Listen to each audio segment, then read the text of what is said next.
কথা বলার জন্য, আরব দেশে কথা বলার জন্য যারা একেবারে নতুন আছে তাদের জন্য এই শব্দগুলো অত্যন্ত দরকারি। প্রথমটি হচ্ছে মিয়া মিয়া, খুব ভালো, 100 সেক্ষেত্রে বলতে পারি মিয়া মিয়া। আর এমনিতে কয়েস মানছে ভালো, মুমতাজ মানছে চমৎকার, জিয়াদা মানছে অনেক, কাতির মানছে বেশি, গেলিল মানছে কম, এখানে আছে গলিল, সঠিক হচ্ছে গেলিল মানছে কম, নাজেল মানছে নামানো, ইজলিস মানছে বসো বা বসা, ওয়াকগেফ মানছে দাঁড়ানো, তাপ আরবি শব্দের অর্থ হচ্ছে কষ্ট বা পরিশ্রম, জওয়াল মানছে মোবাইল,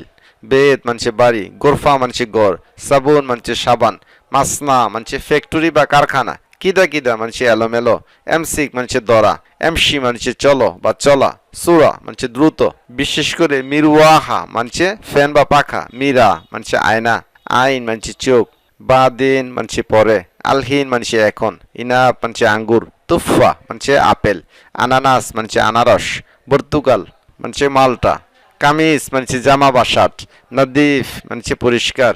মিন মানছে কে, এশ মানছে কি, তাল মানছে আসো, শিল মানছে উঠাও, খুদ মানছে নেও, ইকরা বা ইগরা মানছে পড়ো, ইসমা মানছে শোনো, নফর মানছে লোক, ইনসান মানছে মানুষ, ইনসা মানছে ভুলে যাওয়া, ওয়া মানছে এবং। ভিডিওটি যদি আপনাদের সামান্যতম উপকারে আসে নতুনদের মাঝে শেয়ার করে দিবেন। ধন্যবাদ সকলকে।